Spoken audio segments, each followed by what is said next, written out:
गुज़श्ता साल की तरह इस साल भी हम काफ़ी आजमाइशों के मौसम से गुज़र रहे हैं। जो कोरोना की वबा गुज़श्ता साल चारों तरफ फैली हुई थी, अब उसकी दूसरी लहर वहशत फैलाई हुई है। गुज़श्ता साल जिन मराहिल से हम गुज़रे उसमें रमज़ान अल मुबारक का महीना भी आया, खामोशी और सन्नाटों के दरमियान ईद भी गुज़री। इस साल भी यही आलम है। मुल्क के कई हिस्सों में लॉकडाउन लागू किया गया है और इन्हीं सबर आज़मा और आजमाइश के दिनों में रमज़ान अल मुबारक भी आया और ईद भी हमसे रूबरू है। सरकारी ज़वाबित के एतबार से इज्तिमाई इबादत पर पाबंदी लगी है। बाहर की हौलनाकियों और घरों में बंद हम इसी माहौल में इस्तिक़लाल के साथ ईद मनाएंगे। और जब ईद आई है तो ये एहसास होता है कि न जाने कितने ऐसे अहबाब हैं जो गुज़श्ता साल थे, गुज़श्ता ईद में उनके दरमियान थे और अब बस अब उनकी यादों का हिस्सा हैं। कई ख़ानदान ऐसे हैं जिनके अहबाब इस कोरोना मुहलिक वबा से मुतासिर होकर अस्पतालों में ज़ेरे इलाज हैं। ईद के इस मौके पर हमें उन दुखी दिलों की तड़प का एहसास भी करना है, उनका गम, उनकी तड़प, हमको उसका एहसास भी लाजमी है।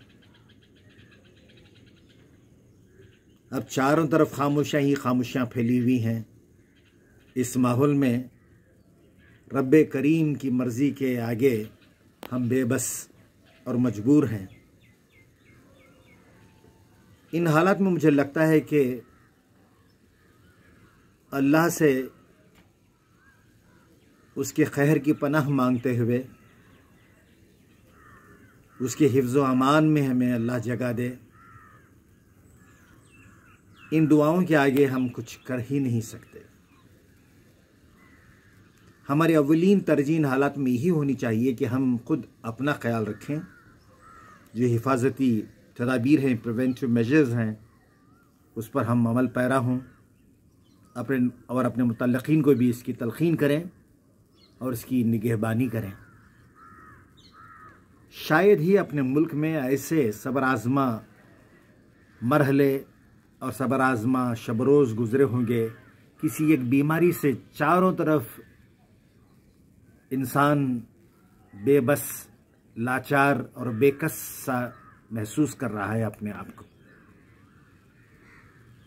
हमारे रूबरू हुकूमत की नाकामियां हैं, हुकूमत की बेहिसी है, हुकूमत की बेनियाज़ी है और वो लोग जो बिलखुसूस इस वबा में इलाज पर मामूर हैं, उनमें अक्सर ऐसे हैं जो सिर्फ नफ़ा नुकसान में हालात को तोलते हैं। गोरख धंधा बन गया है, कमर्शलाइजेशन हो गया है हेल्थ सेक्टर।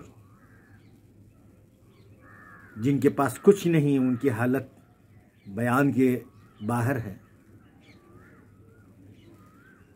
लोगों का इलाज के दौरान उनका एक्सप्लॉयटेशन, फिर इसके बाद नागहानी अमवात की बढ़ती शरह और आखिरी रसूमात की अदायगी में भी चारों तरफ इस्तेहसाल का माहौल है।